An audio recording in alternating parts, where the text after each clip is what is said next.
আশা করছি আজকের এপিসোড আপনাদের অনেক ভালো লাগবে। বেশি কথা না বলে সবার আগে চলে যাব আজকের প্রথম ঘটনায়।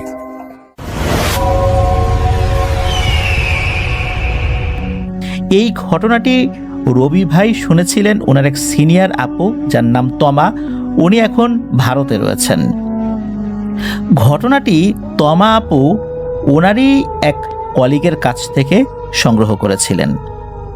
বেশ অদ্ভুত, রহস্যময় এবং ভয়ঙ্কর একটি ঘটনা। ঘটনাটি যখন ঘটে তখন সময়কাল 1998 কি 99 সাল। ঘটনাটি ঘটেছিল ভারতের ঝাড়খণ্ড প্রদেশের মিশ্রা নামক এলাকায়। ওখানে একটি শ্মশান ছিল ওই এলাকায়। শ্মশানটা লোকালয় থেকে বেশ কিছুটা দূরেই ছিল। ওই এলাকার নাম করা একজন ধনাঢ্য ব্যবসায়ীর স্ত্রী, উনি হঠাৎ করেই মারা যান। আপাতত দৃষ্টিতে স্বাভাবিকভাবে উনি মারা যান।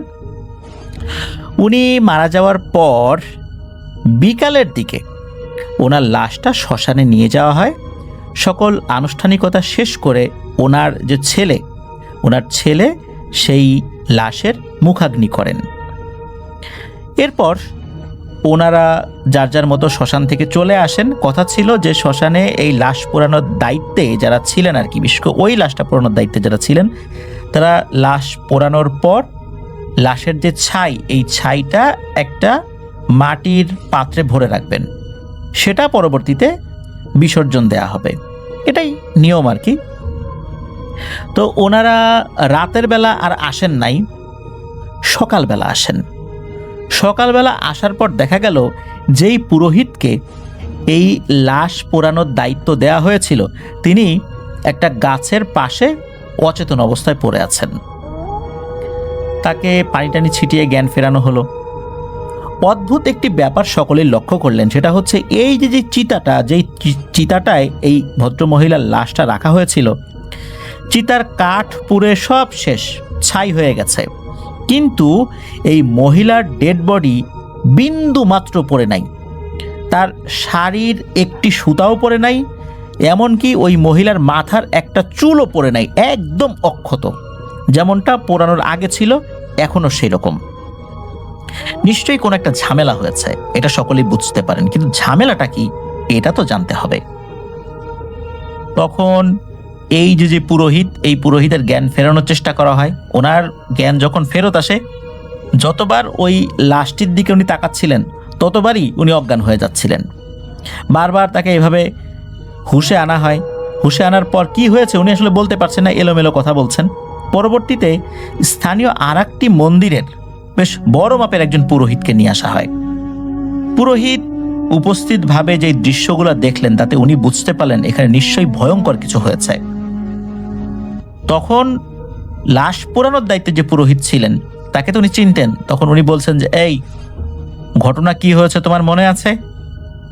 উনি বলেন যে হ্যাঁ, আমার মনে আছে। তখন উনি বলেন যে আমি এখন চলে যাচ্ছি এখান থেকে, তুমি কি হয়েছে সেটা বলো। এখানে একটা বিষয় বলে রাখা ভালো যে ওই পুরোহিত বলেছিলেন যে উনি সরাসরি ঘটনা শুনতে পারেন না, মানে যার সাথে ঘটনা ঘটেছে সরাসরি তার মুখ থেকে উনি শুনতে পারেন না, এটা নাকি তার নিষেধ রয়েছে। ওই পুরোহিত বলবেন, পরবর্তীতে যারা শুনলেন তাদের কাছ থেকে উনি সেটা জেনে নেবেন। এই জন্য উনি ওখান থেকে উঠে চলে যান। ওই পুরোহিত বলতে থাকে এক রহস্যময় ঘটনা। সেটা হচ্ছে যে ওনারা তো মুখাগ্নি করার পর চলে গেলেন। 2-3 মিনিট দাঁড়ানোর পর দাউ দাউ করে জ্বলে ওঠে চিতা। এর কিছুক্ষণ পর উনি হঠাৎ করে একটা দৃশ্য দেখতে পান, একদম দিনের বেলা। তখন কিন্তু আশেপাশে কেউ ছিল না, কারণ ওই শ্মশানে লোকজন কম আসে, লোকালয় থেকে একটু দূরে তো।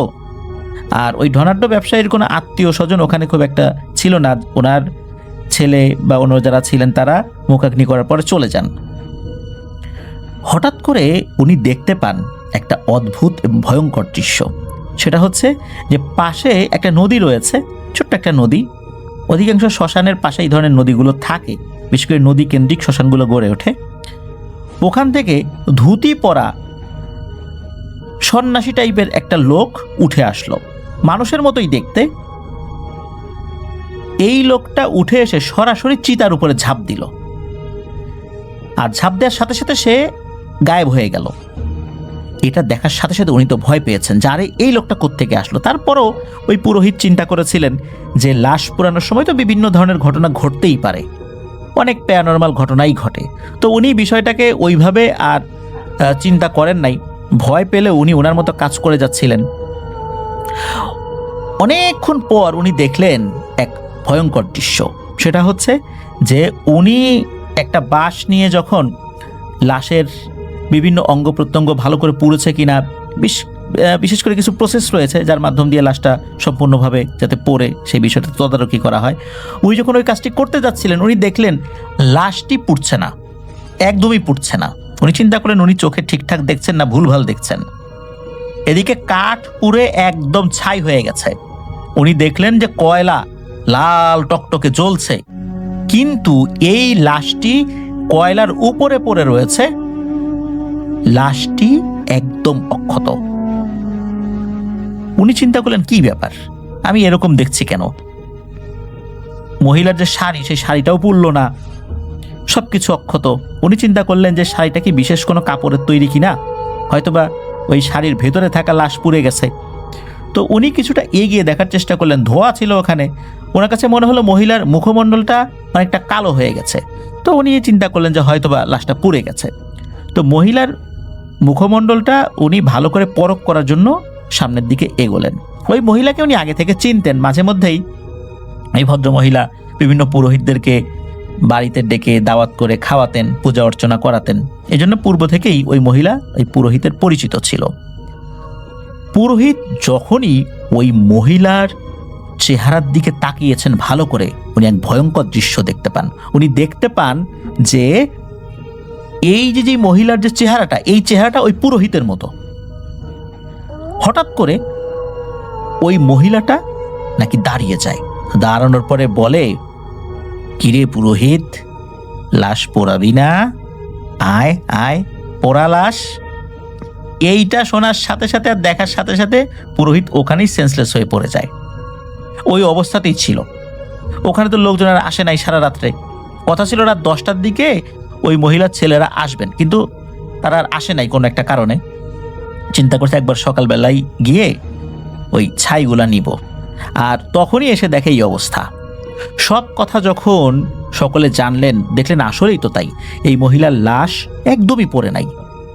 আর উনি মানে পুরোহিত নিজের চেহারার চেহারাটা দেখেছেন মহিলার চেহারার জায়গায়। মহিলার চেহারাটা ঠিক মানে শুধু ওই জায়গাটাতে পুরোহিতের চেহারাটা ওরকম ছিল, আর বাদ বাকি বডিটা ওই মহিলার মতোই ছিল। কিন্তু ওনার ছেলেরা যখন গিয়েছেন দেখেন যে তারই মা ওই অবস্থায় পড়ে আছে। এখন এটা সমাধান কি? এরপরে আবার সেই পুরোহিতকে ডাকা হয়, বড় পুরোহিত যিনি চলে গিয়েছিলেন। উনি আসলে সব ঘটনা একে খোলা বলা হয়, এই ঘটনা ঘটেছে। একথা শোনার পর উনি বেশ বিচলিত হয়ে পড়েন। উনি বলেন যে আমাকে কিছুক্ষণ সময় দাও, আমি একটু ভাবি এই ধরনের ঘটনা কেন ঘটেছে। উনি বেশ কিছুক্ষণ সময় নিলেন। উনি ওনার মন্দিরে গেলেন।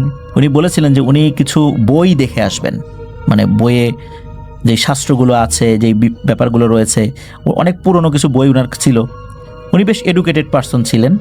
তো উনি মোটামুটি ঘন্টাখানেক পরে আসলেন এবং বললেন একটা যজ্ঞ করতে হবে, একটা রিচুয়াল করতে হবে। এই রিচুয়ালের মাধ্যম দিয়েই এই সমস্যার সমাধান করতে হবে। তবে এখনই আমি বলবো না যে কি কারণে হয়েছে এই সমস্যাটা। আমি কাজটা শেষ হোক, তারপর তোমাদের সকলকে বলবো যে এই ঘটনাটা কেন ঘটেছে। আপাতত এতটুকুই জানো যে এই রিচুয়ালটা সফল না হওয়া পর্যন্ত তোমার মায়ের লাশ পোড়ানো সম্ভব নয়।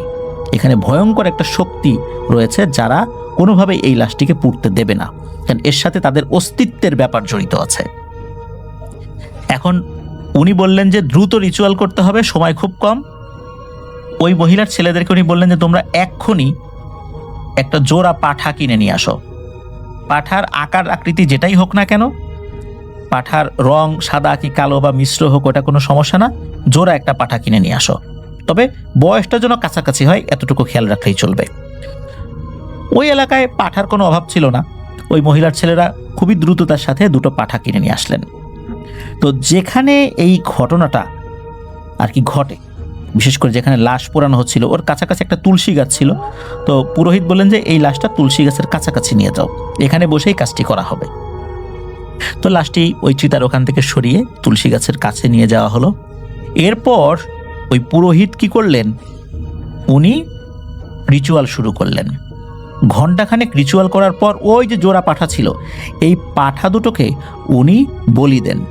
বলি দেওয়ার পর পাঠার মাথা দুটো উনি রাখেন এবং পাঠার শরীরের অন্য অংশ সেটা ওই ছেলেদেরকে দিয়ে বলেন যে দ্রুত লোক দিয়ে এই শরীরটাকে ছোট ছোট মাংসে ভাগ করে, মানে চামড়া ছুলে মাংস ভাগ করে এই এলাকায় যে হিন্দু পরিবারগুলো রয়েছে এই মাংস রান্না করে তাদেরকে দিয়ে দাও। দুপুরবেলা তারা যেন অবশ্যই এই মাংস দিয়ে আহার করে, সম্ভব হলে একটা পরিবারও যেন বাকি না থাকে। আপাতত 1 পিস করে দিয়ে দাও, যদি বেঁচে থাকে তারপর আবার দিবা, কিন্তু এই মাংসের কোনো অংশই রেখে দেয়া যাবে না। ওনারা তাই করলেন, সাথে সাথে লোক লাগিয়ে দিলেন। ওনারা তো টাকা পয়সার অভাব ছিল না, অনেকগুলো লোক লাগিয়ে দিলেন। অল্প সময়ের মধ্যেই মাংস করা হয়ে গেল, সেগুলো রান্নাও শুরু করে দেয়া হলো এবং দ্রুত এগুলো ওই এলাকার হিন্দু পরিবারের মধ্যে বন্টন করে দেওয়া হলো। বলা হলো যে আপনারা সবাই দুপুরবেলা এই মাংসটা খেয়ে ফেলবেন, মাংসটা কেউ রেখে দিয়েন না, এটা বারবার অনুরোধ করে দেওয়া হয়েছে। এবং ওই এলাকার লোকজনও কিন্তু জেনে গেছে যে একটা সমস্যা হয়েছে তার মায়ের লাশ পোড়াতে গিয়ে। তারাও বললেন যে আপনাদের কোনো চিন্তা নাই বাবু, আমরা আমাদের মতো করে এটা খেয়ে ফেলবো, আপনি নিশ্চিন্তে থাকেন। তারা সকলে আশ্বস্ত করলেন। আর ওই এলাকায় ওই পরিবারের বেশ ভালো নাম ডাক ছিল, অনেক মানুষের উপকার করতেন তারা। তো যাই হোক, এদিকে ওই পুরোহিত কিন্তু উনি ওই দুটো মাথা সামনে নিয়েছেন, একটা মাথার গলা থেকে রক্ত নিয়ে একটা বৃত্ত এঁকেছেন। এরপর ওই বৃত্তের মধ্যে দুটো মাথা রেখেছেন। এরপর উনি রিচুয়াল শুরু করেছেন ওনার মতো করে। অনেকক্ষণ রিচুয়াল করতে করতে হঠাৎ করে হয় কি, একটা ঘটনা ঘটে। সেটা হলো যে একটা মাথা নড়াচড়া করে ওঠে। তখনই পুরোহিত যেই লম্বা রামদা দিয়ে এই পাঠা দুটোকে বলি দিয়েছিলেন, ওই রামদা তো ওনার কাছেই ছিল, ওইটা দিয়ে যেই মাথাটা নড়াচড়া করেছে ওই মাথার উপর দিয়েছেন সজোরে এক কোপ। সাথে সাথে মাথাটা দ্বিখণ্ডিত হয়ে যায়। দ্বিখণ্ডিত হয়ে যাওয়ার পর পুরোহিত বেশ বিমর্ষ হয়ে যান, তার চেহারায় চিন্তার ভাঁজ পড়ে যায়। উপস্থিত লোক দেখলেন যে পুরোহিত বেশ বিমর্ষ হয়ে গেল। সকলে চিন্তা করেছিলেন রিচুয়াল মনে হয় শেষ। পুরোহিত তখন তার ছেলেদেরকে ডাকলেন, ডেকে বললেন যে এই মাথাটা দ্বিখণ্ডিত করা হয়েছে, এই মাথাটা নিয়ে চলে যান। এই মাথাটাও আপনার লোকদেরকে বলেন যে মাথাটা যেই অংশগুলো খাওয়া যায় এগুলো যেন রান্না করে আবারও গরিব মানুষের মধ্যে বিলি করে দেয়া হয়। থাকলো আর একটা মাথা। তখন পুরোহিত বলেন যে আপনার মায়ের যে সিঁদুরের কৌটাটা ছিল এটা নিয়ে আসেন। তার মায়ের সিঁদুরের কৌটা ছিল একটা জায়গায়, তো সেটা নিয়ে আসা হলো। নিয়ে আসার পর ওই সিঁদুরগুলো ছিটিয়ে দেয়া হলো অন্য আর একটা পাঠার মাথার উপরে এবং আশেপাশেও ছিটিয়ে দেয়া হলো। এরপর উনি আবার রিচুয়াল করতে থাকেন। উনি অনেকক্ষণ ধরে রিচুয়াল করতে করতে করতে করতে হঠাৎ করে ওই মাথাটাও নড়াচড়া শুরু করে ওঠে। মনে হচ্ছে মাথাটা জীবন্ত নড়াচড়া শুরু করেছে। এইবার ওই পুরোহিত তার হাতে থাকা অন্য যেই আরেকটা রামদা তো ছিলই, যেই রামদা দিয়ে পাঠা বলি দিয়েছিলেন এবং আর একটা মাথায় আঘাত করে মাথা দ্বিখণ্ডিত করেছিলেন, ওই রামদা দিয়েই ওই মাথার উপর সজোরে মেরেছেন এক কোপ। মারার সাথে সাথে মাথা দ্বিখণ্ডিত হয়ে গেছে। সকলকে ভয় পাইয়ে দিয়ে ওই মাথার ভেতর থেকে বড় একটা কালো কুচকুচে ভয়ঙ্কর সাপ বেরিয়ে এসেছে। সাপটার বডি অর্ধেক। এরপর ওই মাথার ভিতর থেকে কিলবিল করতে করতে ওই সাপের বডির বাকি অংশটা বের হলো। সাপটা ছটফট করতে করতে মারা গেল। তখন পুরোহিতের চোখে মুখে আনন্দ দেখা গেল। তখন পুরোহিত বললেন যে হ্যাঁ, শেষ, রিচুয়াল শেষ, এখন আপনার মায়ের লাশ পোড়ানো সম্ভব হবে। উপস্থিত লোকজন অনেক কিছুই বুঝতে পারছিল না। সবাই জিজ্ঞেস করছেন যে পুরোহিত মশাই আসলে ঘটনা কি। তখন উনি বললেন যে কথা বলার সময় কম, আগে লাশটা দাহ করি, তারপর আপনাদের সবাইকে এই বিষয়টা খুলে বলবো যে আসলে ঘটনাটা কি। তখন আবার চিতা সাজানো হলো। এবার ওই লাশটা 8-10টা লাশ যেভাবে দাহ করা হয় সেভাবেই দাহ করা হলো, ঠিকঠাক মতো লাশটা পুড়েও গেল। এখন পুরোহিত বলতে থাকলেন সবাইকে যে আসলে ঘটনাটা কি ছিল। পুরোহিত বললেন তার ছেলেদেরকে যে আচ্ছা, আপনার মা উনি বেশ কিছুদিন ধরে নিজেকে বারবার দেখতো না? কোথাও গেলে দেখতো যে উনি নিজেই রান্না করছেন, গোসলখানায় গেলে দেখতো উনি গোসল করছেন, উনি দেখতেন যে বাগানে উনি পানি দিচ্ছেন, উনি নিজেকেই বিভিন্ন জায়গায় একই সময় দেখতো না? এই জিনিসগুলো আপনাদেরকে বলেছে না? তখন তার ছেলেরা বলে যে হ্যাঁ, আমার মা তো এটা বলেছে, আমরা মনে করেছিলাম তার মানসিক সমস্যা, হ্যালুসিনেশন হয়েছে, তাকে চিকিৎসাও করানো হয়েছে এই বিষয় নিয়ে। তখন পুরোহিত আরো বলেন আচ্ছা, আপনার মায়ের শরীরে বিভিন্ন জায়গায় বিভিন্ন ধরনের অদ্ভুত রকমের চিহ্ন ফুটে উঠেছিল না?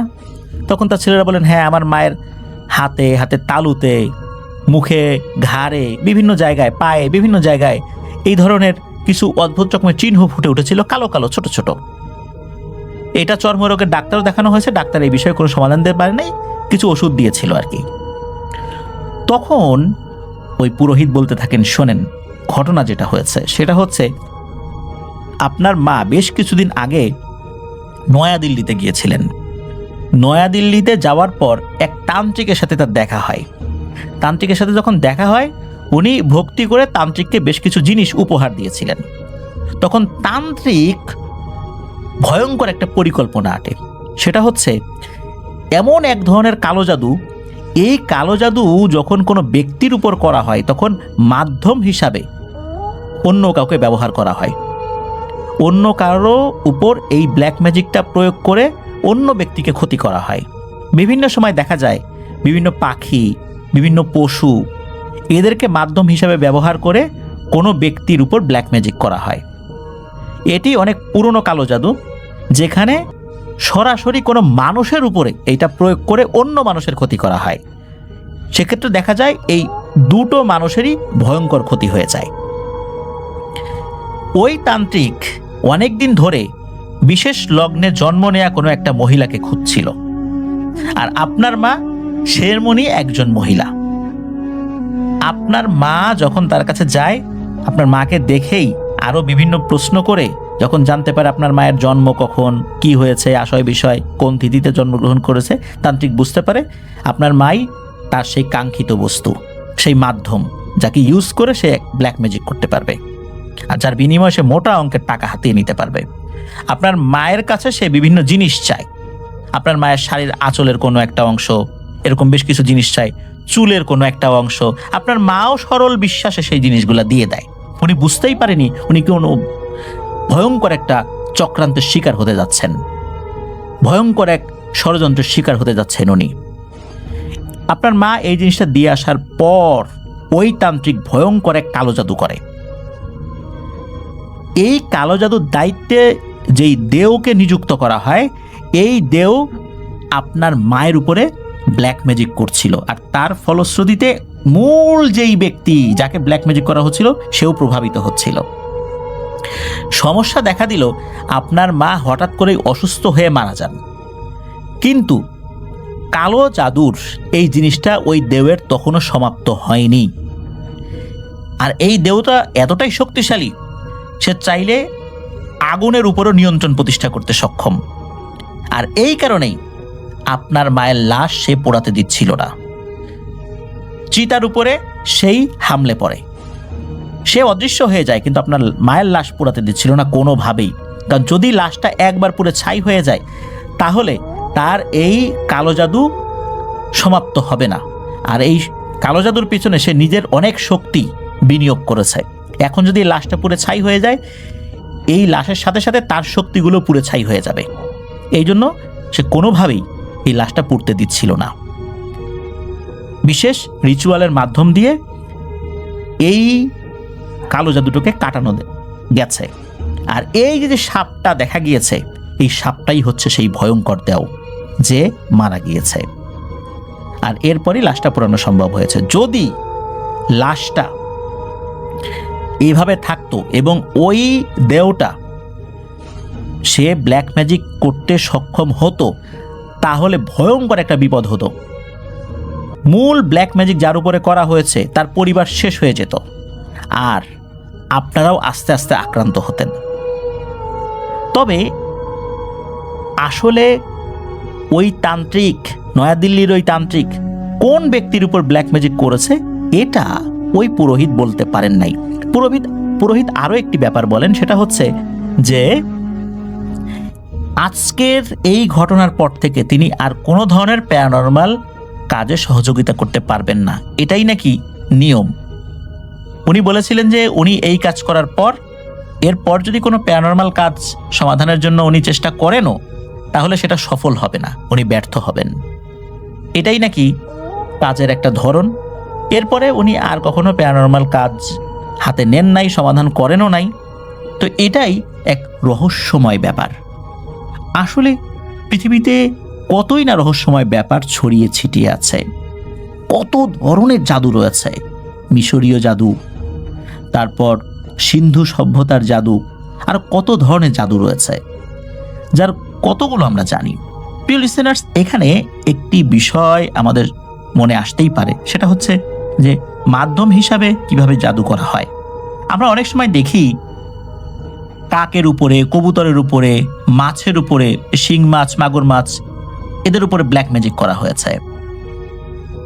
দেখা যাচ্ছে যে এগুলো যখন মারা যায় সেই সাথে একজন মানুষও মারা যায়। তাহলে বোঝা গেল মাধ্যম হিসাবে ব্ল্যাক ম্যাজিক প্রয়োগ করা যায়। মাধ্যম হিসাবে যাকে ব্যবহার করা হবে সেও তো মারা যাবেই, আর যার উপর করা হচ্ছে সেও মারা যাবে। এভাবেই এই ভয়ঙ্কর এক প্রাচীন কালো জাদুর বলি হয়েছিলেন এই ভদ্র মহিলা। তবে যেহেতু এই জিনিসটা কাটানো গেছে, নিজেদের অজান্তেই যার উপর করা হয়েছে তিনিও হয়তোবা বেঁচে গিয়েছেন। এভাবেই ওই মহিলা মারা গিয়েছিলেন, তার লাশটাও পোড়ানো সম্ভব হয়েছিল। হয়তোবা যার উপর করা হয়েছে উনিও বেঁচে গিয়েছেন। প্রিয় লিসেনার্স, এটি ছিল ঘটনা।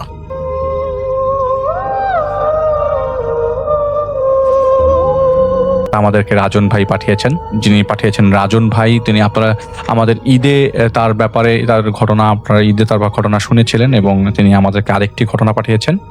তো যেই ঘটনা তিনি পাঠিয়েছেন সেটা খুব বেশি দিন পুরাতন নয়, কত 2 বছর আগে শুরু হয়েছিল যার সাথে ঘটনাটি ঘটে। সেটা হচ্ছে তার স্কুল ফ্রেন্ড নাইমের। তো ছোটবেলা থেকেই সে অনেকটা দুরন্ত স্বভাবের ছিল। রাত নেই দিন নেই, ইচ্ছা হলে সে ঘর ছেড়ে বেরিয়ে পড়তো, বাইরে ঘুরতো, কখনো বা আড্ডায়, কখনো বা গ্রাম কিংবা শহরের মেলায়। ঘটনা ঘটে যখন ওর চেহারা এবং শারীরিক গঠন দেখে অনেকটাই অবাক হয়, এবং কেন এরকম স্বাস্থ্যহীনতা আর মন মরা থাকে এটা আগে কখনো ওকে দেখে বোঝা যায়নি। বাইরে বেরোতে চাইতো না এবং সারাদিন ঘরের মধ্যে বসে থাকতো। যাই হোক, 2019 সালে ওনাদের এইচএসসি পরীক্ষা শেষ হওয়ার পর ঘটনাটি তিনি জানিয়েছিল। সে জামালপুরেই কোন একটা কলেজে পড়ালেখা করত, নামটা রাজন ভাই উল্লেখ করছেন না। আসলে জামালপুরের সাথে আমি খুবই আমার মন থেকে আমি খুব জড়িত। জামালপুরে অনেক ভালো ভালো সময় আমার কেটেছে। যাই হোক, ঘটনাটা চলে যাই। ঘটনা শুরুর একদিনে ওনাদের দাদির বাড়ি থেকে দাওয়াত খেয়ে জামালপুরেদের নিজেদের বাসায় আসার পর থেকে শুরু হয় তাণ্ডব। তার চাচাতো ভাইয়ের বিয়ে উপলক্ষে গ্রামে যেতে হয়েছিল তাদের। সালটা ছিল ডিসেম্বর 2017। ওর ভাইয়ের বিয়ের পর কোণে উঠে আনার পর দিন পার্সোনাল কিছু কারণবশত নাইম শহরে তাদের বাসায় ব্যাক করে। তাদের বাবা মা ভাই গ্রামেই থেকে যায় কিছুদিনের জন্য। তাদের গ্রাম থেকে শহরে আসতে হলে সিএনজিতে করে আসতে হয়। সেদিন সিএনজি পাওয়ায় দেরি হবার কারণে শহরে পৌঁছাতে তার প্রায় রাত 12:30 মতো বেজে যায়। জামালপুরে রাত 12:30 মানে তখন সবকিছু প্রায় নিস্তব্ধ, এটা সত্য কথা। মাঝে মধ্যে 2-1টা ট্রাক, বাস কিংবা সিএনজি পারাপারের শব্দ পাওয়া যায়। কখনো মধ্যরাতে ভাড়া চালানো রিক্সার বেলের টুংটুং শব্দ পাওয়া যায়। এবং আমি যেহেতু জামালপুরে এসেছিলাম, তিনি বলেছেন যে হ্যাঁ, অবশ্যই পরিবেশটা একদম থমথমে থাকে রাত 10টার পরে। এবং আমি খুব ভালো ভালো জায়গায় যেমন ঝিনাই ব্রিজ এবং এসব জায়গায় আমি গিয়েছিলাম। যাই হোক, এটা আমি পরে বলছি। সিএনজি থেকে নেমে এসে বাসার দিকে হাঁটা দেয়, রিক্সা পায়নি সে এত রাতে। এবং সিএনজিওয়ালা বলেছিল ওদিকে ভাই পুরো রাস্তা ভাঙা প্রচুর, গেলেও খালি সিএনজি নিয়ে ফিরতে হবে, আপনি এখানেই নেমে পড়েন, লাগলে ভাড়া 30 টাকা কম দেন। উপায়ন্ত না হয়ে সে বোর্ডগড় নামক শহরের ভেতরে একটা এলাকায় নেমে যায়। শীতকাল ছিল এবং ওর গায়ের জ্যাকেট ভেদ করে যেন বাতাস ঢুকছিল শরীর ছুঁয়ে। তার উপর আবার ফাঁকা রাস্তা। যাই হোক, সে খানিকটা ভয় পেতে লাগলো। ভয়টা অশরীরী কিছু টাইপের না, ছোটকাল থেকে সে এসব বিষয়ে খুব কম বিশ্বাসী। বিশ্বাসী। সে কুকুর ভয় পেতে লাগলো। এত রাতে কুকুর দেখলেই তাড়া করবে, আর কুকুরের সাথে দৌড়ে পারা কোনো মামুলি কথা নাই। ভয় রাতে সে কানে ইয়ারফোন গুজে গান শুনতে শুনতে আপন মনে হাঁটা দেয়। হাঁটতে হাঁটতে একটা সময় হুট করে সে তার ঘাড়ে লোমশ কিছু একটা স্পর্শ অনুভব করে। চমকে উঠে সে পিছনে ফিরে তাকায়, কিন্তু মোবাইলের আলোতে দূর দূর পর্যন্ত যে কুয়াশা ছাড়া কিছুই খুঁজে পাচ্ছিল না। ল্যাম্প পোস্টের আলোতেও সব যে আলো যে খুব অনেক ছিল সেটাও না। আর ওই জায়গাটার জামালপুরে একটা বিশেষ আমি দেখেছি যে এখানে ল্যাম্প পোস্টের শহরটা খুব বেশি উন্নত না। আমি আগে যখন দেখেছি উনিও বলেছেন সেটা, এবং প্রত্যেক সড়কে ল্যাম্প পোস্ট আছে কিন্তু সবসময় সেটা জ্বলে না। তো লিটারালি মোবাইলের ফ্ল্যাশ লাইট অন করে তাকে হাঁটতে হচ্ছিল। তো মনের ভুল ধরে নিয়ে এসে ব্যাপারটার থেকে তৎক্ষণাৎ বেরিয়ে এসে হাঁটার গতি বাড়িয়ে দেয়। তো বাসায় আসতে আসতে তার হেঁটে আসতে আসতে অনেকটা 15 মিনিটের সময় মতো লেগে যায়। সে বাড়ির গেটে এসে দারোয়ানকে ডেকে গেট খুলে দিতে বলে। দারোয়ান গেট খুলে দিতেই সে উপরে উঠে 2 তলার তাদের বাসায় চলে আসে। বাড়িটা তাদের নিজেদের 3 তলা বিল্ডিং। ফ্রেশ হয়ে ভাত রান্না ডিম ভাজি করে খেয়ে বিছানায় শুয়ে মোবাইল চালাতে শুরু করে। জার্নির কারণে ক্লান্তির জন্য খুব তাড়াতাড়ি তার তন্দ্রা ভাবটা চলে আসে। এর কিছুক্ষণ পর তার ঘুম ভাঙে দরজার ঠকঠকানি শব্দ হয়। শীতের কারণে সে উঠে না গিয়ে রুম থেকেই জিজ্ঞেস করে, কে? রাকিব চাচা নাকি? ওদের দারুণের নাম ছিল রাকিব। মনে মনে ভাবছিল এত রাতে কি নাকি কলিং বেল না চেপে আধ্যাত্মিক দরজা টোকা দিচ্ছে, কাহিনী কি? তো মোবাইলের স্ক্রিনে তাকাতে সে দেখে মাত্র 5 থেকে 7 মিনিটের মতো হয়েছে তিনি ঘুমিয়েছে, অথচ তার মনে হচ্ছিল সে অনেকক্ষণ ধরে ঘুমিয়ে আছে। যাই হোক, ক্লান্তিতে থাকলে এরকম হয়তো ভুল হতে পারে বা হরহামেশাই হয়।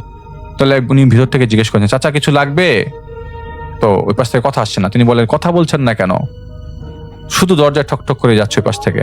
তো বিরক্ত হয়ে সে উঠে এসে দরজা খুলে দেয়, কিন্তু ওপাশে সে কাউকেই দেখে না। দরজা খুলতে সে খানিকটা গরম বাতাস স্পর্শ অনুভব করে তার শরীর ভেদ করে ঘরের ভিতরে গিয়ে উধাও হয়ে যায়। দরজা লাগিয়ে সে নিচে যায় দারোয়ানের কাছে, গিয়ে বলে, চাচা আপনি আমাকে ডাকলেন না একটু আগে?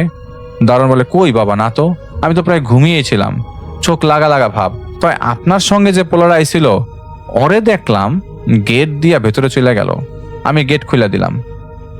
নাইম ভেবাচ্ছে খেয়ে দারোয়ানকে জিজ্ঞেস করলে, কি বলেন মি? আমি আসলাম বাড়িতে একা, আমার সঙ্গে কাকে দেখলেন আপনি? ঘুমে ধরলে ঘুমায় পড়েন, এমন আবল তাবল কথা বলেন কেন? আমি বাসায় একা, তার উপর বলতেছেন ভয় দেখাই না কথাবার্তা। তো দারোয়ান জানায়, ভাই 5 বছর ধরে তোমাদের বাসায় দারোয়ানের কাজ করতেছি, কোনোদিন আমি মানুষ দেখতে ভুল করছি এমন হয়েছে? রাতের ডিউটি আমি করি প্রত্যেক দিন। আমার ঘুম পাইলেও ঘুমরে কেমনে কাবু করার লাগে সেটা আমি আমার থেকে ভালো। তুমি কি পারবা বাবা? আমি স্পষ্ট দেখছি তোমার পিছে একটা খাটো করে কালো পোলা হাইটাইতেছিল, তোমার থেকে 1-1.5 হাত দূরে হাঁটতেছিল। আমি ভাবছি তুমি গ্রাম থেকে ফিরছো, সঙ্গে মনে হয় এখানে কোনো ভাইটাই আইছে তোমার সাথে থাকতে। তুমি গেট দিয়ে ঢুকে গেলা, কিন্তু সেই পোলা পিছের দিকে হাইটা চলে গেল। তোমার যাওয়ার কিছুক্ষণ পর সেই পোলা ফিরে আইসা আমার এগুলো, চাচা একটু গেটটা খুলেন, আমি নাইমের কাকাতো ভাই, ভুল করে রাস্তায় এক দোকানে ব্যাগ ফেলে আইছিলাম, ওইটা নিতে গেছিলাম তখন। এরপর আমি আর কিছু না ভেবে গেটটা খুলে দেই, কারণ ওর হাতে আসলে একটা ব্যাগ আসিল। মনে হয় আমারই ভুল হয়েছে, আমার উচিত ছিল তোমার জিজ্ঞাসা করে গেটটা খুলে দেওয়া। নাইম সাথে সাথে বাড়ি তোর বাবার কাছে ফোন দিয়ে বলে, আব্বু রাকিব চাচা মনে হয় নেশা টেশা করছে, শোনো কি আবল তাবল কথা বলতেছে। সে দারোয়ানের কাছে ফোন দেয় এবং দারোয়ান সব বলে যে এই দেখেছে সে। পরে নাইমের বাবা দারোয়ানকে বলে, গেটে তালা লাগাও, তালা মেরে নাইমকে নিয়ে বাড়ির আশেপাশের ছাদে খুঁজে দেখো, ওর সাথে কেউ যায়নি এই বাড়ি থেকে। ফাঁকা বাড়ি শেষে না চুরি ডাকাতি করে বসে কেউ। তারা দুজন খুঁজতে শুরু করে বাড়ির এই পাশ থেকে ও পাশ। অনেকক্ষণ খোঁজার পর কাউকে না পেয়ে নাইম বেশ রেগে গিয়ে চাচাকে ধমক দিয়ে বলে, আরে মিয়া বুঝছি আপনার ঘুম পাইছেন, হয়তো উল্টাপাল্টা খাইছেন, জান গিয়ে ঘুমান। ঘুমের করে কিনা কি দেখছেন, আমার পেছন কে হেঁটে আসলে আমি বুঝবো না? আমি পাগল নাকি? মাথা মোটা। যাই হোক, বেশি কথা না বলে এসে রুমে চলে আসে এবং শুয়ে পড়ে। রাত প্রায় 3টার দিকে আবারও তার ঘুম ভাঙে হঠাৎ করেই। বাথরুমে যায়, ফেরার পথে কিচেন থেকে সে একটা শব্দ শুনতে পায়। ময়লা রাখার বালতির উপর মুরগি উঠে পা দিয়ে খোঁচালে যেমন শব্দ হয় ঠিক তেমন। তার মনে হচ্ছিল ময়লার বালতিতে কিছু একটা হাতাহাতি করছে। সে ধূপ করে এসে কিচেনের লাইটটা জ্বালিয়ে দেয়, দেখে কেউ নাই। ময়লার বালতিটা যেমন ছিল তেমনই আছে। খানিকটা ভয় পায় সে, কারণ তার দরজায় নক, দারোয়ানের কথা বলাগুলো তিনি ভয় পাচ্ছিল। তারপর আবার কিচেনে সব শব্দ। পরদিন সে তার এক বন্ধুকে বাসায় এনে বলে, কয়টা দিন থাক, আমি পরশুদিনই আবার গ্রামে চলে যাব। এসেছিলাম একটা জরুরি কাজে, একা বাসায় ভাল লাগে না, সময় কাটে না, তাই তোকে আনলাম। রাতে খাওয়া দাওয়া করে দুজন শুয়ে পড়ে। ওর বন্ধু সিগারেট ধরাতে চলে। নাইম বলে, ভাই বারান্দায় যা, আমার শ্বাসকষ্ট হয় তামাক পোড়া গন্ধে। ওর বন্ধু বারান্দায় যায় সিগারেট ফুঁকতে। যাওয়ার প্রায় 2-3 মিনিট পর সে চেঁচামেচি করে রুমে চলে আসে। নাইম জিজ্ঞেস করে, কিরে তোর কি হলো, এমন পাগলের মতো চেঁচাচ্ছিস কেন এত রাতে? ঘুমাইতে দে তো ভাই, সকালে সকালে উঠা লাগবে আমার। পরে বন্ধু হলে, আরে রাখ তোর ঘুম, আমার বাসায় রেখে আয়, এখানে থাকা সম্ভব না ভাই, মাফ কর।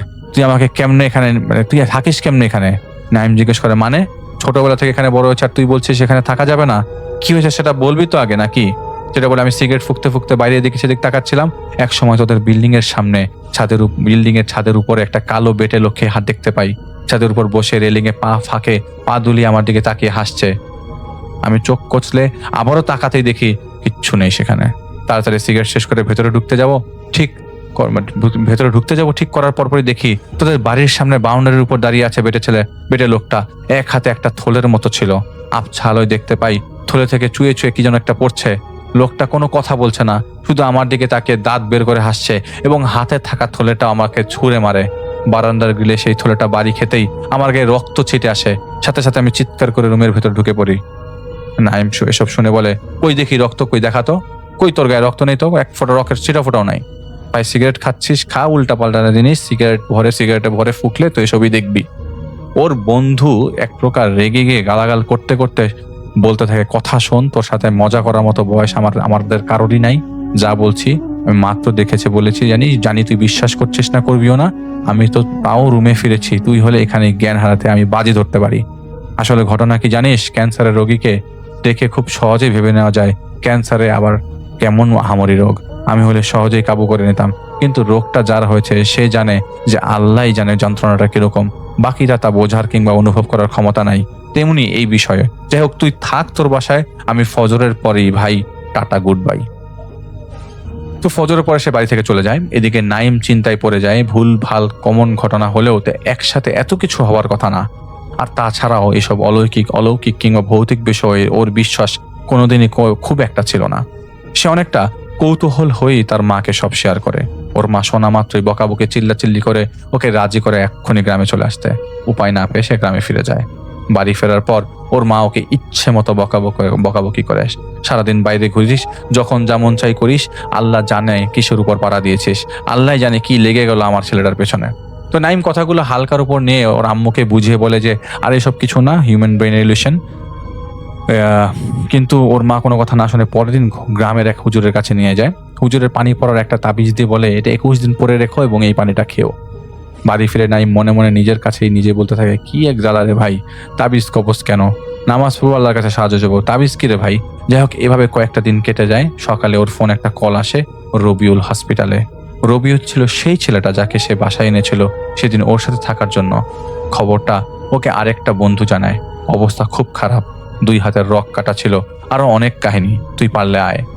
নাইম বাসায় সবাইকে ম্যানেজ করে পরদিন শহরে যায়। রবিউলের জ্ঞান ফিরেছিল তখন। নাইম হসপিটাল রুমে ঢুকিয়ে ওকে জিজ্ঞেস করে, কি রে, দেখে গেলাম তুই সুস্থ, তুই এখন এই অবস্থা কেন? রবিউল রেগে গিয়ে বলতে শুরু করে, যা হচ্ছে সব তোর কারণে। আমি তোকে বলেছিলাম তোদের বাসায় আমি কিছু দেখেছিলাম, কিন্তু তুই বিশ্বাস করিস নাই। আমি বাসায় আসার পর থেকে স্বপ্নে ওই বেটে লোকটাকে দেখা শুরু করি। হসপিটালে আসার আগের রাতে আমার ঘুম ভাঙে, স্বপ্নে তোকে আর ওই বেটে লোকটাকে দেখি। তুই আর আমি রুমে বসে ক্যারাম খেলছিলাম। হঠাৎ তোদের বাথরুম থেকে সেই বেটে লোকটা তোর রুমে এসে আমার দিকে মুখ করে তোর পেছনে দাঁড়িয়ে যায়। আমি হা করে তাকিয়ে আছি, কথা বলতে পারছি না। তুই এদিকে ক্যারামের গুটি নিয়ে ব্যস্ত। আমি তোকে হাতের ইশারা দিয়ে দেখাতে যাব যে নাইম ওখান থেকে সরে যা, তোর পেছনে অদ্ভুত একটা লোক দাঁড়িয়ে আছে। ঠিক তখনই বেটে লোকটা খিলখিল করে হাসতে শুরু করে। হাসতে হাসতে ওর বা হাত তুলে আঙ্গুল ছোটের কাছে চেপে ধরে ইশারায় আমাকে চুপ করে যেতে বলে। ওর ডান হাত ছিল দা টাইপের কিছু একটা। বেটে লোকটা তার হাতে রাখা দা দিয়ে তোর মাথায় কোপ দিয়ে মাথা আলাদা করে ফেলে। তুই মেঝেতে ছটপট করতে করতে একসময় নিথর হয়ে যাস। আমি চিৎকার দিয়ে দরজার সামনে চলে আসি বাইরে বেরিয়ে যাওয়ার জন্য, কিন্তু দরজা খুলতে পারছিলাম না। আমি দরজার সামনে অসহায় শিকারের মতো বসে কাঁপা শুরু করে দিয়েছি। আর তখনই বেটে লোকটা তোর নিথর শরীরটা নিয়ে বুকটা চিরে ফেললো এবং আমি কাঁপতে কাঁপতে দেখছি আমার হাত পা কাজ করছে না। খেতে খেতে খানিকটা বেটে লোকটা রক্ত মাখা মুখে আমার দিকে তাকিয়ে বলে, কিরে আমার দিকে নজর দিচ্ছিস কেন? তোর কি খাইতে মন চাচ্ছে নাকি? খাবি নাকি? নে আয় একসাথে খাই। এটা বলে সে তার দিকে আগাতে শুরু করে, মুখের সামনে জোর জবরদস্তি করে কিছু একটা খাওয়ানোর, কিন্তু কোনো মতেই তিনি মুখ খুলছিল না দেখে সে দা দিয়ে তার দিকে কোপ বসিয়ে দিয়ে দেয়। কোপ বসিয়ে দিতেই তিনি লাফ দিয়ে ওঠে বিছানার উপর। তার ঘুম ভেঙে যায়। তিনি উঠে রুম ছেড়ে বেরিয়ে যাবার জন্য দৌড় দিতেই অন্ধকারের মধ্যে কিছু একটা সাথে ধাক্কা খেয়ে মেঝেতে পড়ে যায়। বিশ্বাস কর ভাই, আমি কিচ্ছু বানিয়ে বলছি না, আমি স্পষ্ট শুনতে পাই আমার কানে কেউ একজন ফিস ফিস করে বলছিল, কিরে তুই তো খেলি না, আমি তো একাই খাইলাম পুরাটা, তোরটাও খাবো, ওই পরিবারের সবারটা খাবো। এরপর আমার সাথে কি হয়েছে আমি জানি না। সকালে আমি নিজেকে দেখি আমি বিছানায় বসে আছি, পাশে মা আপু বসে আছে, টাওয়াল ভিজিয়ে আমার মাথায় জলপট্টি দিচ্ছে। অনুভব করি আমার গা ভীষণ গরম এবং প্রচন্ড রকমের ব্যথা, গায়ে নখের আঁচড়, গলায় 3টা আঙ্গুলের ছাপ। আমি সবাইকে ঘটনা বলি। তারপর জানিস কি হয়েছিল? কেউ কিছু বিশ্বাস করেনি, উল্টো আমাকে দোষারোপ করছিল যে আমি নাকি বাইরে থেকে নেশা করে এসেছি, মারামারি করে বাসায় ফিরেছি, আমার শরীরে জ্বর আর ক্ষতের দাগ। ফ্রাস্ট্রেটেড হয়ে আর তাদের কথা মানতে না পেরে রুম থেকে উঠে ডাইনিংয়ে চলে আসি। টেবিল থেকে চাকু নিয়ে নিজেই নিজের 2 হাতে রক কেটে ফেলি। আসলে তাদের সান্ত্বনা দেওয়া ছাড়া আমার কোনো উপায় ছিল না। তাও তো পেলাম না, উল্টা আমাকেই দোষারোপ যে আমি নিজেই এত খারাপ ঘটনার ভিকটিম। জানি তোর বিশ্বাস হবে না, তোর সাথে যেদিন হবে সেদিন বুঝবি। এগুলো শুনে নাইমের হালকা হালকা বিশ্বাস জন্মাতে থাকে এবং এই বিষয়ে যে একসময় সে ভয় পেতে শুরু করে, কারণ শহর থেকে ফেরার পর ওর সাথে অদ্ভুত ঘটনা শুরু হয়। ওর ভাষ্যমতে তাবিজটা ছুটে গেছিল বাড়িতে ফেরার পথে, কিন্তু সেটা সে টের পায়নি। দিনকে দিন অবস্থা খারাপের চেয়ে খারাপ হতে শুরু করে। রাতের বেলা হুটহাট ঘুম থেকে উঠে বাইরে চলে যেতে চাইতো তিনি। সবাই মিলে ধরে বেঁধেও যেন তাকে রাখতে পারতো না। তারপর ওকে আবারও সেই গ্রামের হুজুরের কাছে নেওয়া হলে সে আবারও পানি পড়া ও তাবিজ দিয়ে বলে, দেখেন অবস্থা তো খুব একটা ভালো ঠেকছে না, আপনি কোনো বড় আলেমের কাছে যান, তাবিজ যে কখন ছুটে যাবে তার কোনো নিশ্চয়তা নাই। এরপর যা হচ্ছিল সব এভাবে ভাঙা করতে থাকে। 2019-এর রমজানের ঈদের পরের ঘটনা। তারা ঈদের জন্য গ্রামে গেছিল। ঈদের দিন রাতে নাইমের চিৎকার ওর বাবার ঘুম ভেঙে যায়। ঘটনাগুলো শুরু হওয়ার পর থেকে ওর সাথে কেউ না কেউ রাতে থাকতো, মানে ওকে একা কোথাও যেতে দিত না বাসার কেউই। ঘুম ভাঙতে ওর বাবাকে জড়িয়ে ধরে কাঁদতে কাঁদতে বলে, ও বাবা, ওরা আমাকে মেরে ফেলবে। আগে আমাকে প্রতিদিন যাবাকে যেভাবে হুমকি দিত, আজও আমাকে হুমকি দিচ্ছে। ওর বাবাকে শান্ত করে বলে, কি হয়েছে বাবা বল। নাইম বলতে শুরু করে, আমি স্বপ্নে দেখলাম কোরবানির গরুর উচ্ছিষ্ট অংশ ডাস্টবিনে ফেলা হচ্ছিল। আমি টয়লেট করতে রাতে বাইরে গেছি। টয়লেট থেকে বের হওয়ার পর আমি শুনতে পাই ডাস্টবিনের ওখান থেকে কিছু একটা চাবাচ্ছে, এরকম আওয়াজ। আমি গিয়ে দেখি বেটে একটা লোক ডাস্টবিনের 2 হাত দিয়ে খুঁটিয়ে কিছু খুঁজছে। খানিক বাজে লোকটা ডাস্টবিন থেকে গরুর নাড়ি ভুড়ি বের করে আবার চাবাতে শুরু করে। আমি ডাক দিতেই সে পেছনে ফিরে আমার দিকে তাকায়। ওর দাঁতগুলো ছিল সূচের মতো ধারালো, দাঁতের ফাঁকে গরুর ভুড়ি ঝুলছিল। 2 হাত আর দাঁত দিয়ে টেনে টেনে ছিঁড়ে খাচ্ছে। একসময় কি যেন হলো, বিরক্তি বোধ করে হাত থেকে সেগুলো ফেলে দিয়ে আমার দিকে তাকিয়ে রাগে গড়গড় করে বলে, না রে, তুই চিন্তা করিস না, তোর মরা দাদার কবরে ঢুকে ওরেকে খেয়ে ফেলবো। তোর বন্ধুরে কেমনে খাবো জানিস? বেটা ইঁদুরের বাচ্চা ভয়ে বাড়ি ছাড়ে না, আবার হুজুর দেখায় তাবিজ নেয়। বের হোক খালি একদিন, রাস্তায় একলা দেখলেই ওর দেহ আলাদা করে ফেলবো। তো ওই দিন উনি বলছে, মানে বেটে লোকটা যেই তার পিছু নিতে শুরু করে, তিনি অমনি দৌড় দেয়। তো ওই দিন তার খুব, এটা একটা পয়েন্ট বলতে ভুলে গেছি, যে ওই দিন ওখানে খুব ক্ষুধায় পাচ্ছিল এবং তাদের জন্য উনি বলছিলেন যে তোদের জন্য আমার খাবার হারাইছিলাম আমি। এটা বলে বেটে লোকটা এক হাতে গরুর নাড়ি ভুড়ি উঠে আবার তার দিকে এগোতে শুরু করে। বেটে লোকটা যেই তার পিছু নিতে শুরু করে অমনি সে দৌড় দেয়। দৌড়াতে সে বলছিল, কিরে খেয়ে দেখ, বিশ্রী একটা স্বাদ এটার, খেয়ে যা। দৌড়াতে তিনি একটা কবরস্থানের কাছে এসে পৌঁছায়। কিছু না ভেবেই সেখানে ঢুকে যায়। বেটে লোকটা কবরস্থানের বাইরে থেকে ইট পাথর ছোড়া শুরু করে এবং অকথ্য ভাষায় গালাগালি করতে থাকে। তার ঘুম ভেঙে যায়। ওর বাবা পরদিন ওকে টাঙ্গাইল শহরে একজন পীরের কাছে নিয়ে যায় এবং সব বর্ণনা করে। সব শুনে পীর কোনো সলিউশন দিতে পারে না। বলেছিল, আপনার ঠিকানা ফোন নাম্বার দিয়ে যান, আমি কিছুদিন পর আপনাদের সাথে যোগাযোগ করব। ওরা এরপর গ্রাম থেকে চলে আসে। এর কিছুদিন পর পীর সাহেব ওদের বাসায় আসেন এবং একটা তাবিজ দিয়ে বলেন, যত যাই হোক এটা হারাতে পারবে না, যেহেতু তোমার বোর্ড পরীক্ষা সামনে, তাই এখন কিছু করতে চাচ্ছি না, শারীরিক ক্ষতি হতে পারে, তোমার আল্লাহ করে আগে বোর্ড পরীক্ষাটা শেষ হোক, তারপর ইনশাআল্লাহ এটা নিয়ে বসবো। কলেজের টেস্ট পরীক্ষার সময় ওর অবস্থা বেশ খারাপ ছিল এবং 2 সাবজেক্ট ফেল আসে, কারণ সে সব দিকে মন মরা হয়েছিল, কারণ ঠিক মতো খেত না, গোসল করতো না, বুকের দিকে তাকালে পাঁজরের হাড় দেখা যেত এমন অবস্থা। এইচএসসি পরীক্ষার 1 মাস আগে ওর তাবিজ আবার ছুটে যায়। একদিন রাতে সে পড়ছিল, রাত তখন প্রায় 2টো। গলা শুকিয়ে আসার কারণে সে পানি আনতে ডাইনিংয়ে যায়। মেঝেতে কেউ ছ্যাঁচড়ালে, মানে গা ঘষলে যেমন শব্দ হবে, বোতলে পানি ভরে ফিরে আসার সময় সেই রকম একটা শব্দ সে শুনতে পায়। সে বোতলের ঢাকনা লাগাতে লাগাতে হেঁটে যাচ্ছিল।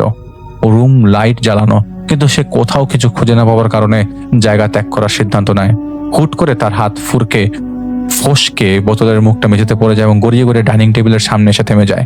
সে নিচু হয়ে বোতলের মুখটা তুলতে যাওয়ার সময় দেখতে পায় টেবিলের নিচে তার ছোট ভাই বেড়ালের মতো করে বসে আছে আর একটা ছেঁড়া মুরগি কামড়া ছিঁড়া একটা মুরগি কামড়া খাচ্ছে। সে ভয় পেয়ে ওর বাবা মা রুমে চলে যায়, গিয়ে বলে আমি এটা দেখেছি। তখন ওর বাবা মা ওর ছোট ভাই রুমে গিয়ে দেখে সে তো ঘুমাচ্ছে। যাই হোক, সে আর পাত্তা না দিয়ে রুমে গিয়ে পড়তে বসে। কিছুক্ষণ পর ছুতে চলে আসে। তন্দ্রা লেগে আসার পর সে অনুভব করে তার বুকের উপর কিছু একটা বসে আছে এবং তাকে তার গলা চেপে ধরেছে। সে দোয়া পড়তে পারছে না, শক্তি পাচ্ছে না। এক পর্যায়ে মনে মনে আল্লাহু আকবার বলতেই তার মুখ খুলে যায় এবং চিৎকার দিয়ে ওঠে। ওর বাবা মা রুমে চলে আসে। সব শুনে ওর বাবা সেই পীর সাহেবকে ফোন দেয় এবং বলে, ভাই আপনি এর কিছু একটা সমাধান করুন। তাবিজ আবারও ছুটে গেছে। পীর সাহেব বলেন, শুনুন, আমি সেই চেষ্টাই করে যাচ্ছিলাম এতদিন। কালকে আসছি আমি আপনার বাসায়, সব জানাচ্ছি। ফোন রেখে ওর সাথে রাতে শোয় এবং পরদিন সেই পীর সাহেব সন্ধ্যায় তাদের বাসায় আসে। বলে যে আপনার ছেলের উপর গ্রামের কেউ কুফরি করেছে। আসলে ছেলে বললে ভুল হবে, সে যে করেছে সে ছিল আপনার ছেলের এমন অবস্থা দেখে মানসিক ভারসাম্য হারিয়ে ফেলেন এবং ভেতরে ভেতরে মারা যান।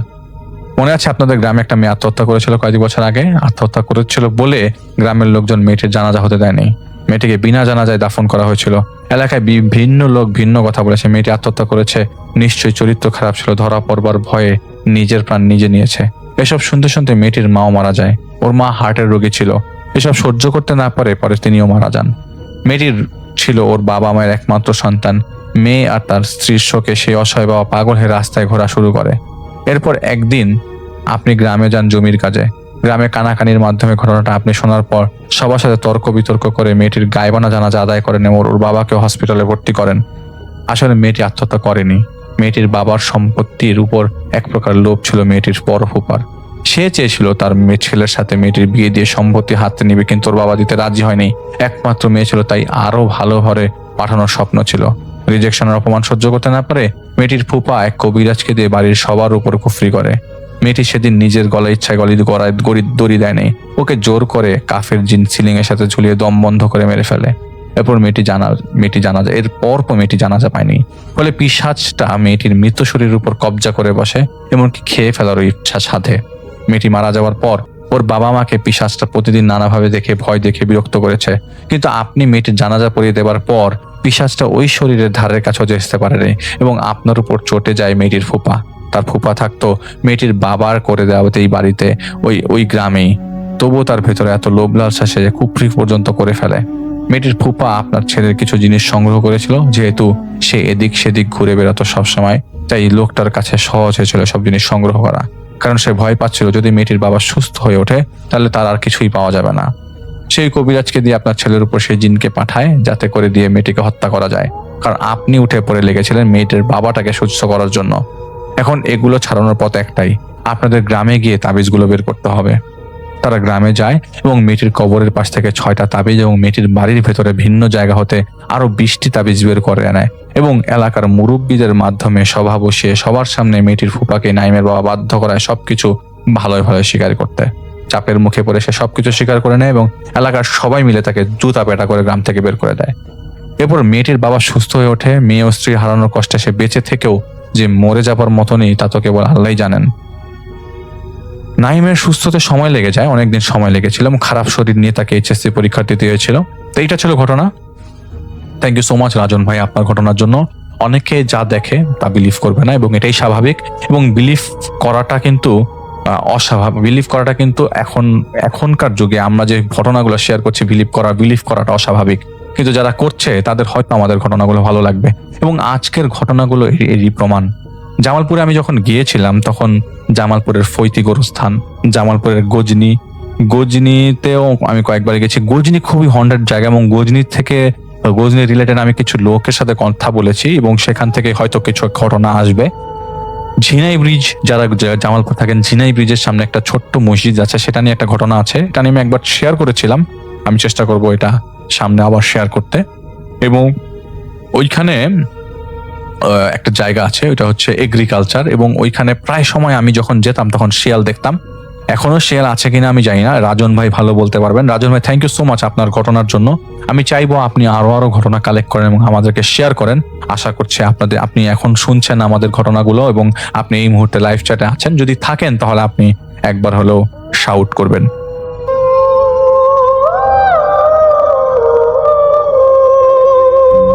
আমাদের আজকের ঘটনাটি পাঠিয়েছেন মাকসুদ নামের এক ভাই। তিনি বরিশাল থেকে ঘটনাটি পাঠিয়েছেন।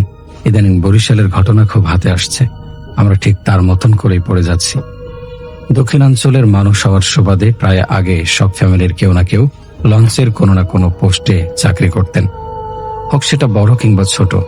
আমার এক ভাবির বাবা ছিলেন লঞ্চ চালক, কিন্তু বর্তমানে তিনি ট্যাক্সি চালান। ওই ঘটনার পর থেকে তিনি লঞ্চ চালানো বন্ধ করে দেন।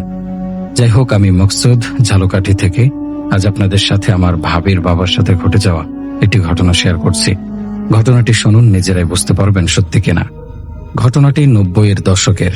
তিনি ঢাকা টু বরিশাল রোডে লঞ্চ চালাতেন। একদিন তিনি লঞ্চ নিয়ে বরিশাল থেকে ঢাকায় আসছিলেন, কারণ তিনি ঢাকা থেকে যাত্রী নিয়ে বরিশাল যাবেন। তিনি লঞ্চটি ঘাটে রেখে ফ্রেশ হয়ে খাবার টাবার খেয়ে ওনার কেবিনে শুয়ে রইলেন। লঞ্চে যে স্টাফ রয়েছে তাদের জন্য লঞ্চে আলাদা স্টাফ কেবিন রয়েছে, আর যে লঞ্চ চালক তার জন্য একদিকে লঞ্চের সামনে একটি কেবিন রয়েছে গ্লাস সহ।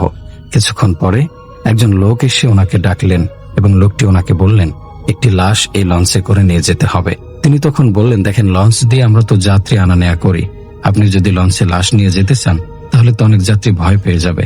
লোকটি তখন বলল, আমি রিজার্ভ লঞ্চ নেব, আপনার সব টাকা আমি দেব। তিনি তখন বলল, ওকে ঠিক আছে, আমার টাকা পাইলেই হইল। লোকটিকে সে বললেন, লাশ কখন নিয়ে আসবেন? লোকটি বলল, সন্ধ্যা 6টার দিকে। লোকটি নৌকায় করে লাশটি এনে লঞ্চে উঠালেন। যখন লাশটিকে লঞ্চে উঠানো হলো, ড্রাইভার তখন খেয়াল করলেন লঞ্চটি একটু কেঁপে উঠল এবং লঞ্চটি যখন যাত্রা শুরু করলো লঞ্চটি স্বাভাবিকের থেকে একটু আস্তে আস্তে চলছে। ড্রাইভার বিষয়গুলিকে স্বাভাবিকভাবে নিলেন। আসল ঘটনা শুরু হয় 11টার পর থেকে। যথারীতি লঞ্চ চলছে। বলে রাখা ভালো, তার স্মোক করার অভ্যাস ছিল, তাই তিনি সিগারেট খাচ্ছিলেন আর লঞ্চ চালাচ্ছিল। তখন তিনি একটা বিষয় খেয়াল করেন, আপনারা যারা লঞ্চে উঠেছেন তারা জানেন লঞ্চের পাশে অনেক আলো এবং অন্যান্য লঞ্চ যে যায় সেটারও অনেক লাইট থাকে। কিন্তু সে দেখলো তার আশপাশটা হঠাৎ অন্ধকার হয়ে গেল। তার ড্রাইভিং রুমে ছিল একটি জানালা।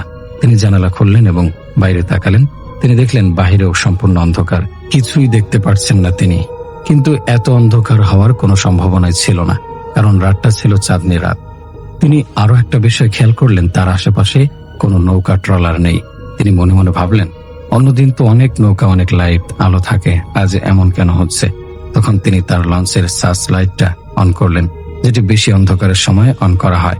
কিন্তু তিনি এতে অবাক হলেন, কারণ সার্চ লাইটটা দিয়েও কিছু দেখা যাচ্ছে না, এত অন্ধকার ছিল। হঠাৎ তিনি শুনতে পায় বাহিরে অনেক কোলাহল, তাই তিনি তার রুমের দরজা খুলে বাহিরে তাকালেন। আর যে দেখলেন তিনি তা দেখেই পুরাই জমে গেলেন। তিনি দেখলেন 20-25 জন লোক তার সামনে অর্থাৎ লঞ্চের উপরে হাঁটছে, দৌড়াচ্ছে। তাদের দেখে মনে হচ্ছে লোকগুলো যেন পাগল। লোকগুলোর কোনো বর্ণনাই তিনি দিতে পারেন নাই। তাদের মুখ ছিল খুবই বিবর্ণ, বেদঘুটে, পরনে ছিল সাদা কাপড়। লোকগুলো অবস্থা এমন ছিল যে কোনো ত্রাণ বিতরণের সময় মানুষ যেমন হইচই করে, কার আগে নেবে ঠিক সেই রকম। তিনি তাড়াতাড়ি রুম থেকে বের হলেন এবং দেখলেন লঞ্চটি সম্পূর্ণ অন্ধকার, কোথাও কোনো আলো নেই। তাই তিনি ইঞ্জিন রুমে যান বেল বাজানোর জন্য, কিন্তু তিনি সেখানে গিয়ে দেখে বেলের তারটা কাটা। এখানে আরো বড় ধাক্কা খান তিনি। ইঞ্জিন রুম থেকে যখন তিনি বের হয়ে আসবেন তখন তিনি খেয়াল করেন একটি সাদা কাপড়ে মোড়ানো কি যেন তার দিকে তাকিয়ে রয়েছে। তিনি ভালো করে খেয়াল করে দেখেন এটি হলো সেই লাশটি যেটিকে তার লঞ্চে ওঠানো হয়েছিল। তা দেখে তিনি আর দাঁড়িয়ে না থেকে এক দৌড়ে তার লঞ্চের স্টাফদের কেবিনের দিকে ছুটে যায় এবং তার স্টাফদের ডাকতে থাকে। স্টাফরা বের হওয়ার পর তিনি জিজ্ঞাসা করেন লাশ কই, কিন্তু স্টাফরা বলে লাশ তো কফিনের ভেতরে, সেই জায়গায় আছে। সবাইকে নিয়ে তিনি লাশের কাছে যান। গিয়ে দেখেন সবাই ঠিক আছে, আলো জ্বলছে, কোথাও কোনো কোলাহল নেই। তবে তিনি একটা বিষয় খেয়াল করেন, সেটা হলো রাত প্রায় 3টা বাজে আর লঞ্চটিও অলরেডি পদ্মা পার হয়ে গেছে। এখানে 11টা থেকে 3টা মাঝে 4 ঘন্টার সময়, আর লঞ্চটি ছিল মেঘনায়। কিভাবে পদ্মা পার হয়ে গেল তিনি কিছুই মেলাতে পারছিলেন না।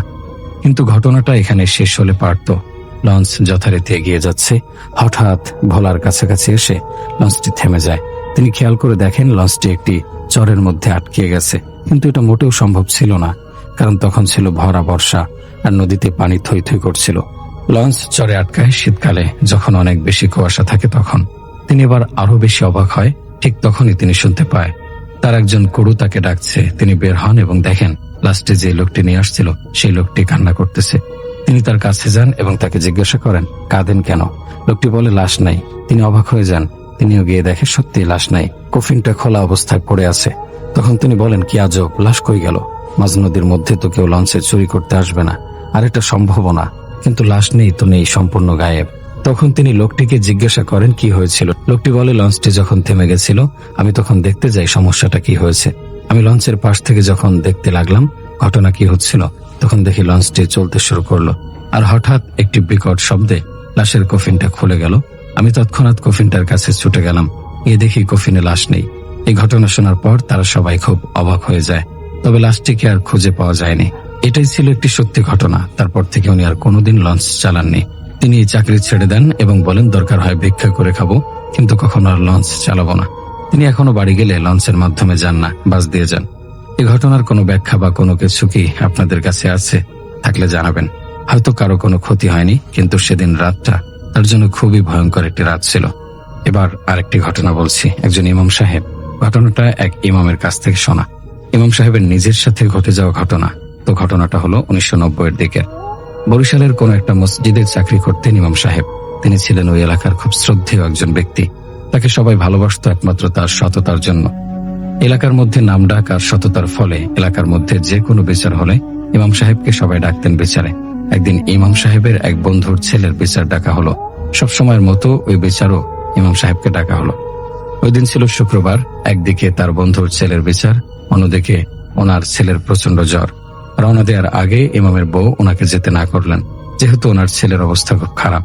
কিন্তু বন্ধুকেও না করতে পারছে না, যেহেতু আজ ওনার অতি নিকটের বন্ধুর ছেলের বিচার।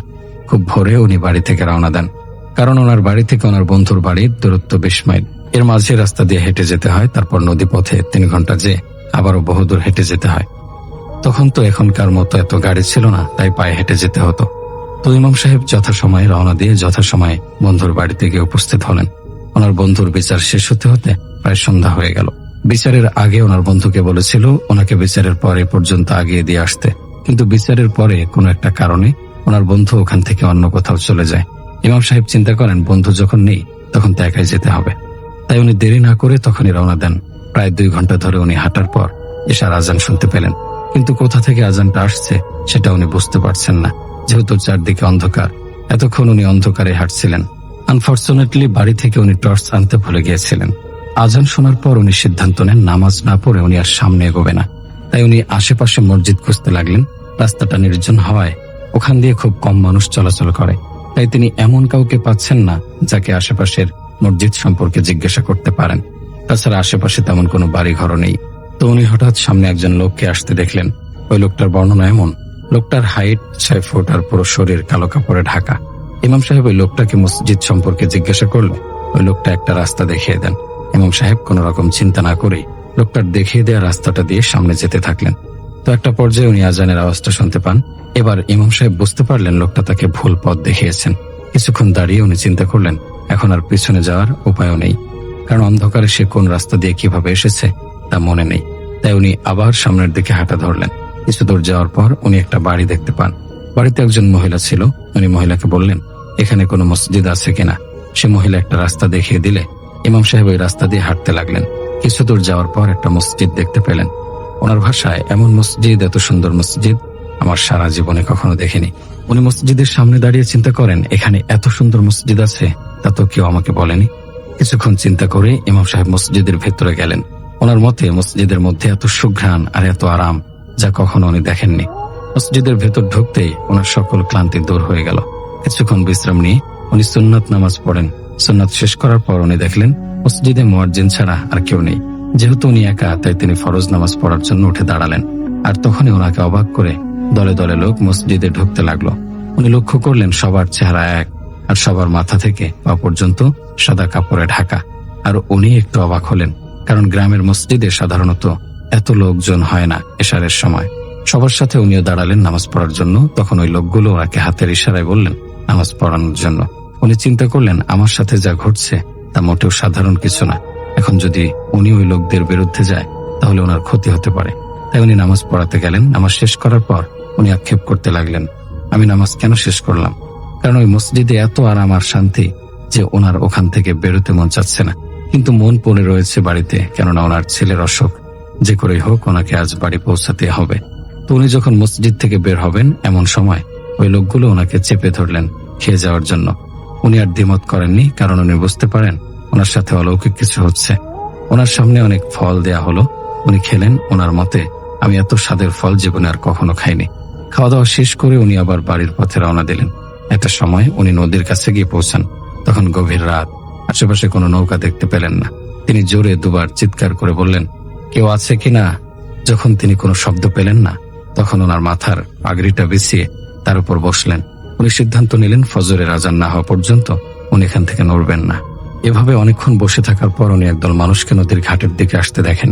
একটু কাছে আসার পর উনি দেখেন এই লোকগুলো ওই লোকগুলো যাদের সাথে তিনি নামাজ পড়েছিলেন। এবার ওই লোকগুলোর সাথে একটা লাশ রয়েছে। তো ইমাম সাহেব কিছু সূরা পড়েন যাতে লোকগুলো ওনার কোনো ধরনের ক্ষতি করতে না পারে। লোকগুলো কাছে আসলে উনি জিজ্ঞাসা করলেন, আপনারা কোথায় যাবেন? লোকগুলো কোনো কথা বলে না। উনি আবার জিজ্ঞাসা করেন, আপনারা কোথায় যাবেন? এভাবে 3 বার জিজ্ঞাসা করার পর ওনাদের মধ্য থেকে একজন বলে, আমরা আপনাদের বাসায় যাব। তো ইমাম সাহেব বলেন, আমার বাসায় যাবেন ভালো কথা, কিন্তু এই লাশটা কার? তখন লোকগুলো বলে, এটা আপনার ছেলের লাশ, আপনি আমাদের সাথে চলেন। একথা শোনার পর ইমাম সাহেব কিছুটা ভয় পায় এবং বলেন, দেখুন আমি আপনাদের কোনো ক্ষতি করিনি, আপনারা আপনাদের রাস্তায় যান, আমাকে আমার মতো থাকতে দেন। এই কথা শোনার পর লোকগুলো নদীর পানিতে ডুব দিয়ে কোথাও যেন চলে গেল। এরপর ফজরের আজান হলে ইমামের পরিচিত একজন মাঝি আসে ইমাম সাহেবকে নিয়ে যেতে। 3 ঘন্টা নদী পথে যাওয়ার পর উনি যখন ওনার বাড়ির কাছাকাছি আসলেন, তখন দেখেন এলাকার মানুষজন এসে ওনাকে সান্ত্বনা দিচ্ছেন। উনি চিন্তা করলেন, সবাই আমাকে সান্ত্বনা দিচ্ছে কেন? নিশ্চয় বাড়িতে কিছু একটা হয়েছে। উনি যখন বাড়িতে পৌঁছেন তখন দেখেন ওনার উঠানে লোকজন ভিড় করে দাঁড়িয়ে আছে। উনি ভিড় ঠেলে ভেতরে ঢুকে দেখলেন ওনার ছেলেকে উঠানে শুয়ে রাখা হয়েছে। উনি দেখলেন ওনার ছেলের লাশ ফোলা ফাফা। উনি চিন্তা করলেন, আমি তো জ্বর দেখে গিয়েছিলাম, জ্বর তো এমন হওয়ার কথা নয়। ওনার স্ত্রীকে কথাটা জিজ্ঞেস করলেন। ওনার স্ত্রী বললেন, আজ ফজরের সময় ওনার ছেলের জ্বর এতই বেড়ে গিয়েছিল যে ওনার ছেলে পাগল হয়ে পুকুরেতে গিয়ে ঝাঁপ দেয়। অনেক খোঁজাখুঁজির পরও ওনার ছেলেকে পুকুরে পাওয়া যায়নি। একটা সময় ওনার ছেলের লাশ নিজে থেকে ভেসে ওঠে। এই ঘটনার পর ইমাম সাহেবের মাথায় কিছু আসছিল না, শুধু একটা আক্ষেপ থাকে যে সে যদি ওনাদের সাথে যেত তাহলে হয়তো আজ তার ছেলেকে এই অবস্থায় দেখতে হতো না। ঘটনাটি খুবই আশ্চর্যজনক এবং রহস্যময় একটি ঘটনা, যার ব্যাখ্যা পাওয়া এবং দেয়া খুবই মুশকিল। আরেকটি ঘটনা যেটা আমার বন্ধুর কাছ থেকে শোনা। মাগরিবের পরের সন্ধ্যা, চারদিকে আলো ধীরে ধীরে মিলিয়ে যাচ্ছে কোথায় যেন চাঁদ তার কিরণ চারদিকে ছড়িয়ে দিতে পারে। রমজানের পবিত্রতা ছড়িয়ে রয়েছে চারদিকে। গ্রামের 2-3টি চায়ের টঙ্গে ভিড় জমেছে, কেউ দাঁড়িয়ে কেউ বসে, প্রায় সবাই উঠতি বয়সের তরুণ ও যুবক। তাদের মাঝে আমিও ছিলাম, তবে আমার উদ্দেশ্য ছিল তাদের থেকে সম্পূর্ণ ভিন্ন। তারা সবাই অপেক্ষায় রয়েছে ক্যারাম বোর্ডের দোকানের জন্য। আজ সে কেন জানি প্রচন্ড দেরি করছে আসতে। সব ক্যারাম বোর্ড আসক্তই এখন টাকা লাগিয়ে ইচ্ছে মতো খেলতে এসেছে। এখন আয় রোজগার করে দিনের বেলা সবগুলো ভালো হয়ে যাবে। আমি চায়ের কাপ হাতে নিয়ে বসে আছি। আমার মূল উদ্দেশ্য ছিল শুধু চা খাওয়া, যা আমি খাচ্ছিও বটে। সব টঙ্গেই দাঁড়িয়ে আছে 2টি মাঝারি সাইজের পুকুরের পাশে। টঙ্গলারা যার যার মতো চা পান বানিয়ে রাখছে তাদের মূল ক্রেতাদের জন্য। ধীরে ধীরে পুরো টং গ্রামের মুরব্বীদের দিয়ে ভরে যায়। তারা সবাই তরুণ যুবকদের শাসন করার চেষ্টা করছে, কিন্তু তেমন কোনো ফল হয় না। সঙ্গে সেই জোয়ারের দোকানিকেও ইচ্ছা মতো গ্রাম্য ভাষায় গালিগালাজ করছে। সবকিছু স্বাভাবিকভাবে চলছিল। হঠাৎ জোয়ারি দোকানের ভাই চিৎকার করতে করতে টঙের দিকে ছুটে আসতে লাগলো। ওরে ওরে, নিয়ে গেছে রে, নিয়ে গেছে রে, তারা উড়াইয়া নিয়ে গেছে। তার চিল্লাচিল্লির মাঝে সকলে তাকে শান্ত করার চেষ্টা করতে লাগলো। কেউ পানি দিচ্ছে, কেউ চা, কেউ কেউ তো মজার চলে মুখে পানও ঢুকিয়ে দিচ্ছে। জোয়ারি দোকানের ভাই শুধু হাঁপাচ্ছে আর হাঁপাচ্ছে, সঙ্গে মুরব্বীরা জোরদার চেষ্টা করছে। হঠাৎ মেম্বার মশাই এসে সবাইকে থামালেন। তারপর জিজ্ঞেস করলেন, কি হয়েছে? আমার ভাইডারে নিয়ে গেছে, বলল সে। কে নিয়ে গেছে জিজ্ঞেস করতেই সে যে কথাগুলো বলল তা শুনে সকলের আত্মারাম কেঁপে ওঠে। তারা সেই জিনরা আইসা নিয়ে গেছে, সেই জিনডি যেগুলো আগেও মানুষ ধরে নিয়ে যাইতো, বলল সে। এই কথাগুলো শুনে অনেকে আলহামদুলিল্লাহ বলতে শুরু করলো, আর অনেকের বুক ধরফর করতে লাগলো, বিশেষ করে তরুণ যুবকদের। আমি ছিলাম সবকিছুর ঊর্ধ্বে, কিছুই বুঝছিলাম না, তাই পরিস্থিতি শান্ত হওয়ার অপেক্ষায় ছিলাম। এশার ওয়াক্তে পুরো মসজিদ ও রাস্তা লোকজন দিয়ে ভরে গেল, কিন্তু মাগরিবের সময়ও 2 সারি লোক ছিল না। তারাবির নামাজের পরে আবারও টঙ্গে এসে একজনকে জিজ্ঞেস করতে এসে আমাকে সব জানালো। গ্রামটি প্রচন্ড মুসল্লি জিন দিয়ে ভরা। বলতে গেলে গ্রামে যতই না জনবসতি রয়েছে, ততোধিক বা তার চেয়েও বেশি জিনের আস্তানা। তাই তো গ্রামের মধ্যে এত পরিত্যক্ত পুকুর, জঙ্গল, পুরনো আবাদি জমি বিদ্যমান। আগেকার দিনে গ্রামে প্রচন্ড জিন সংক্রান্ত জিনিস দেখা গেলেও এখন তা তেমন হয় না। সে সময়ের জিন সংক্রান্ত ঘটনার প্রচলিত একটি ছিল মানুষ কিডন্যাপিং করা। তবে এই কিডন্যাপিং ছিল ভালোর উদ্দেশ্যেই। আজ কিছু বছর যাবত এটি বন্ধ ছিল ঠিকই, তবে মনে হচ্ছে তা আবার শুরু হয়েছে। জিনরা সেই সব ছাত্রা লোকদের ধরে নিয়ে যায় যারা পবিত্র রমজান মাস অতিক্রম করেও ঠিক হয়ে ওঠে না। এরপর রমজানের পরে আবার ছেড়ে দেয়, কিন্তু যদি তারা ভালো না হয় তবে পরের রমজানের আগে বা মধ্যে আবারও তুলে নিয়ে যায়। দেখো আজ রাতেই কতই না বুড়া গুড়া কিডন্যাপ হয়। এসব ঘটনাগুলোর উৎস কোথায় আমাদের জানা নেই, ব্যাখ্যাও আমাদের কারো কাছেই নেই। আমাদের পৃথিবীতে এমন অনেক হাজারটা বিষয় রয়েছে যার কোনো ব্যাখ্যা সত্যি আমাদের কাছে নেই।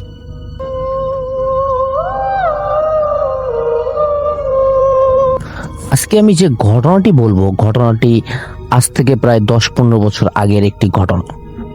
সময়কাল তখন 2007 সাল কিংবা 8 সাল এরকমই হবে। রাত তখন প্রায় 2:30টা। শহরের হাসপাতালগুলো ধীরে ধীরে নীরব হয়ে এসেছে।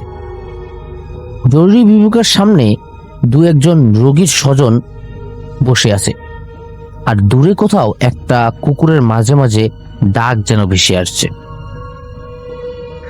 চারপাশে এমন এক নিস্তব্ধতা যেন পুরো শহরটা গভীর ঘুমের মধ্যে ডুবে গেছে। হাসপাতালের পিছনের ছোট্ট অ্যাম্বুলেন্স গ্যারেজে বসেছিলেন আরিফ ইসলাম। আরিফ প্রায় 8 বছর ধরে অ্যাম্বুলেন্স চালান। রাতের রাস্তায় রোগী নিয়ে ছুটে চলা, দুর্ঘটনার খবর পেয়ে ছুটে যাওয়া কিংবা দূরের গ্রাম থেকে রোগী নিয়ে আসা, এসব তার কাছে নতুন কিছুই নয়। কিন্তু সেই রাতের ফোন কলটি তার জীবনের সবকিছু যেন হঠাৎ করে বদলে দিয়েছে। রাত তখন প্রায় 2:37। হাসপাতালের জরুরি নাম্বারে একটি ফোন আসে। একজন পুরুষের কাঁপা কণ্ঠ, ভাই তাড়াতাড়ি একটা অ্যাম্বুলেন্স পাঠান, মানুষটা মারা গেছে কিন্তু লাশটা বাড়িতে রাখা যাচ্ছে না। ডিউটিতে থাকা কর্মচারী খুব দ্রুত ঠিকানা লিখে নিলেন। ঠিকানাটি ছিল শহর থেকে প্রায় 45 কিংবা 50 কিলোমিটার দূরের একটি প্রত্যন্ত গ্রামের। গ্রামটির নাম ছিল চরণপাড়া। আরিফ নামটি শুনে কিছুক্ষণ চুপ করে রইলেন, কারণ তিনি এই গ্রামের নাম আগেও শুনেছেন। প্রায় 3 বছর আগে একবার এই গ্রামে রোগী নিয়ে গিয়েছিলেন তিনি। ফেরার সময় গ্রামের মানুষ তাকে বলেছিল, ভাই রাতের বেলা ওই রাস্তা দিয়ে একা যাবেন না। সেদিন তিনি বিষয়টাকে গ্রামের মানুষের কুসংস্কার ভেবেছিলেন, কিন্তু আজ আবারও তাকে সেই গ্রামেই যেতে হবে। হাসপাতালের কর্মচারীরা বললেন, আরিফ ভাই গাড়িটা নিয়ে যান, লোকজন বলছে লাশটা হাসপাতালে নিয়ে আসতে হবে। এই কথা শোনার পর আরিফ অ্যাম্বুলেন্স দ্রুত স্টার্ট দিলেন। গাড়ির ইঞ্জিন গর্জে উঠল, লাল নীল বাতি আরিফ জ্বালিয়ে দিল। আরিফ ধীরে ধীরে হাসপাতালের গেট পার হয়ে রাতের অন্ধকার রাস্তায় ঢুকে পড়লেন। প্রায় 10 কিলোমিটার পর্যন্ত তার রাস্তা খুবই পরিচিত ছিল। তারপরে শুরু হলো গ্রামের রাস্তা। চারপাশে শুধু ধান ক্ষেত, কোথাও কোনো বাড়ি ঘর নেই। আকাশে মেঘ জমেছিল, চাঁদ দেখা যাচ্ছিল না। আরিফ রেডিও চালু করলো। কিছুক্ষণ পর হঠাৎ রেডিওতে অদ্ভুত শব্দ যেন হতে লাগলো, শ শ করে একটি শব্দ। তারপর হঠাৎ করে একটি ভাঙ্গা শব্দ বা ভাঙ্গা একটি কণ্ঠ ভেসে এলো, ফিরে যাও।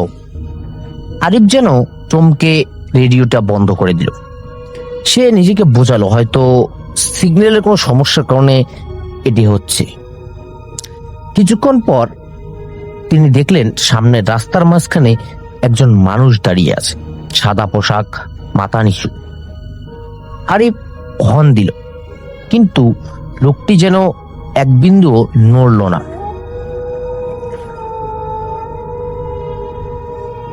লোকটির পা মাটিতে ঠিক মতো ছিল না। এটি দেখার পর রাকিবের বুকের ভিতরটা, আরিফের বুকের ভিতরটা যেন কেঁপে উঠল। সে ব্রেক চাপল, কিন্তু পরের মুহূর্তেই লোকটি চোখের সামনে থেকে হঠাৎ করে অদৃশ্য হয়ে গেল। আরিফ কিছুক্ষণ স্থির হয়ে বসে রইল, তারপর নিজেকে সামলে আবার গাড়ি চালাতে শুরু করলো। প্রায় 15 মিনিট পর সে সেই চরণপাড়া গ্রামে কাছাকাছি প্রায় চলে গেল। রাস্তার পাশে একটি পুরনো বট গাছ, বটগাছটির নিচে দাঁড়িয়ে ছিল একজন বৃদ্ধ। আরিফ গাড়ি থামালো। এরপর বৃদ্ধ কাছে এসে বলল, আপনি কি আরিফ? আরিফ যেন হঠাৎ করে অবাক হয়ে গেল। জি, আপনি কিভাবে আমার নাম জানলেন? বৃদ্ধ আর কোনো উত্তর দিল না, শুধু বলল, লাশটা নিয়ে যেতে এসেছি। বৃদ্ধ এরপর ধীরে ধীরে অ্যাম্বুলেন্সের পিছনের দরজার দিকে তাকান, তারপর বলল, একটা কথা মনে রাখবেন। আরিফ জিজ্ঞেস করলো, কি? ফেরার সময় যদি পিছন থেকে কেউ আপনাকে নাম ধরে ডাকে, কোনোভাবেই পেছনে তাকাবেন না। আরিফ কিছু বলার আগেই বৃদ্ধ অন্ধকারের মধ্যে হাঁটতে শুরু করলো। আরিফ তার পেছনে তাকিয়েই রইল। কয়েক সেকেন্ড পরে বৃদ্ধটি হঠাৎ অদৃশ্য হয়ে গেল। আরিফ বুঝতে পারছিল না তার সাথে কি হচ্ছে। তবু কাজের কথা ভেবে গাড়ি নিয়ে গ্রামের ভিতরে এসে ঢুকলো। কিছু দূরের পরে একটি পুরনো গ্রামের বাড়ির সামনে অনেক মানুষ দাঁড়িয়েছে। বাড়ির উঠানে একটা লাল সাদা কাপড়ে ঢাকা লাশের পাশে একজন যুবক বসে কাঁদছিল। সে আরিফকে বলল, ভাই, বাবাকে হাসপাতালে নিয়ে যান। আরিফ লাশটি অ্যাম্বুলেন্সে তুলতে সাহায্য করলো, কিন্তু লাশটি তুলতে গিয়ে তার একটা বিষয় অস্বাভাবিক মনে হলো। লাশটি যেন অস্বাভাবিকভাবে ভারী। 4 জন মিলে লাশটি তুলতেও যেন খুব কষ্ট হচ্ছিল, ঠিক মতো নড়াতেই পারছিল না। শেষ পর্যন্ত অনেক কষ্টে লাশটি অ্যাম্বুলেন্সের স্ট্রেচারে তোলা হলো। তোলার পর অ্যাম্বুলেন্সে রাখা হলো। আরিফ দরজা বন্ধ করতেই যাবে, ঠিক তখনই লাশের মাথার দিক থেকে ঠক করে একটা শব্দ ভেসে এলো। এই শব্দ শোনার পর আরিফ যেন থেমে গেল। তারপর তার লাশের আত্মীয় স্বজনের মধ্যে কেউ একজন বলল, কি হলো? আরিফ তখন তাদেরকে আর কিছু বলল না। সে বলল, কিছু না। দরজা বন্ধ করে সে ড্রাইভিং সিটে বসে পড়ল। ফেরার পথে প্রথম 5 মিনিট সবকিছুই স্বাভাবিক ছিল। তারপর পিছন থেকে একটা শব্দ ভেসে এলো, ঠক ঠক করে শব্দ। মনে হলো অ্যাম্বুলেন্সের ভেতর থেকে কেউ দরজায় আঘাত করছে। আরিফ আয়নায় তাকালো। পিছনে সম্পূর্ণ অন্ধকার। স্ট্রেচারের উপর লাশটা আগের মতোই ঢাকা অবস্থায়, কিন্তু কিছুক্ষণ পর আবারও সেই ঠকঠক শব্দ। আরিফ গাড়ির গতি বাড়িয়ে দিল। হঠাৎ পিছন থেকে একটা কণ্ঠ শোনা গেল, আরিফ। আরিফের হাত যেন স্টিয়ারিংয়েই জমে গেল। কেউ তার নাম ধরে ডাকছে। এর ঠিক কিছুক্ষণ পরে আবারও সেই কণ্ঠ, আরিফ, গাড়ি থামাও। আরিফের তখনই মনে পড়ল বৃদ্ধের কথা, পিছন থেকে ডাকলেও তাকানো যাবে না। এই জন্য আরিফ আর কোনো উত্তর দিল না। আরিফ আরো দ্রুত গাড়ি চালাতে লাগলো। কিছুক্ষণ পর হঠাৎ অ্যাম্বুলেন্সের সামনের বাতিগুলো যেন নিভে গেল। চারপাশ একদম অন্ধকারে ডুবে গেল। আরিফ ব্রেক করলো। ব্রেক করার পরপরই গাড়ির ইঞ্জিনও হঠাৎ বন্ধ হয়ে গেল। আরিফ কয়েকবার চাবি ঘুরালো, কিন্তু গাড়ি যেন স্টার্টই হচ্ছে না। আর ঠিক সেই মুহূর্তে পেছনের দরজায় জোরে ধাক্কা পড়লো, ধাম করে। এই শব্দ হওয়ার পর আরিফের বুকের ভিতরও যেন হঠাৎ করে ধুক করে উঠল। তারপর আবারও ধাম করে শব্দটা আরেকবার হলো। এবার মনে হলো ভিতর থেকে কেউ বের হতে চাইছে। আরিফ গাড়ি থেকে নামবে কিনা সে ভাবছিল, আর ঠিক তখনই তার ফোন বেজে উঠল। স্ক্রিনে ছিল হাসপাতালের নাম্বার। সে ফোন ধরলো। উপাস থেকে ডিউটি কর্মচারী খুব আতঙ্ক কণ্ঠে বলল, আরিফ ভাই, আপনি কোথায়? আরিফ উত্তর দিল, আমি রাস্তার মধ্যে আছি। আপনি কি চরণপাড়া থেকে কোনো লাশ নিয়ে বের হয়েছিলেন? সে বলল, জি। উপাসে কিছুক্ষণ নীরবতা। তারপর লোকটি বলল, কিন্তু চরণপাড়ার ওই বাড়ি থেকে আজ কোনো লাশ নেওয়ার কথাই তো ছিল না। এই কথা শোনার পর আরিফের শরীর যেন ঠান্ডা হয়ে গেল। কি বলছেন? যে ঠিকানাটা আপনাকে দেওয়া হয়েছে সেটা আমরা আবার চেক করেছি, ওই বাড়ির মালিক মারা গেছেন প্রায় 12 বছর আগে। আরিফ আর যেন কোনো কথা বলতে পারল না, তার মুখ যেন বন্ধ হয়ে গেল এই কথা শোনার পর। তার হাত কাঁপতে লাগলো। উপাস থেকে লোকটি আবার বলল, আর একটা কথা, আপনি যে নাম্বার থেকে কল পেয়েছেন সেই নাম্বারটার এখন আর কোনো অস্তিত্ব নেই। এর পরপরই ফোনটি কেটে গেল। আরিফ ধীরে ধীরে পিছনে আয়নার দিকে তাকাল। এই প্রথম তিনি লাশটির দিকে ভালোভাবে তাকালেন। সাদা কাপড়ের নিচে শরীরে আকৃতি দেখা যাচ্ছে, কিন্তু স্ট্রেচারের উপর শরীরটা যেভাবে রাখা ছিল সেটি বদলে গেছে। মাথাটা এখন তার দিকেই ঘোরানো, আর ঠিক তখনই কাপড়ের নিচ থেকে খুব ধীরে একটা হাত বেরিয়ে এলো। আরিফের চোখে যেন আতঙ্কে ভরে গেছে। এরপর আরিফ চোখ বন্ধ করলো। চোখ বন্ধ করে কয়েক সেকেন্ড পর দেখলো হাতটি আর নেই। এরপর গাড়ির ইঞ্জিন হঠাৎ নিচ থেকে স্টার্ট হয়ে গেল। আরিফ আর সেখানে এক মুহূর্ত দাঁড়ালো। অ্যাম্বুলেন্স নিয়ে সে এগিয়ে যেতে লাগলো এবং সে খুব দ্রুত অ্যাম্বুলেন্স নিয়ে হাসপাতালের কাছে পৌঁছে যায় এবং হাসপাতালের কাছে পৌঁছে যখন সে গাড়ি থেকে নেমে পিছনের দরজা খুলে অ্যাম্বুলেন্সের, সে দেখতে পায় সেখানে আর লাশ নেই, শুধুমাত্র সাদা কাপড়টা সেখানে পড়ে আছে। এটি দেখার পর আরিফ যেন আকাশ থেকে ভেঙে মাটিতে পড়ে যায়, যে এটা কি হলো আমার সাথে। এরপর থেকে আরিফ আর কখনো রাতে একা অ্যাম্বুলেন্স চালায়নি। ধন্যবাদ রাসেল ভাই, আজকের ঘটনাটি এ পর্যন্তই।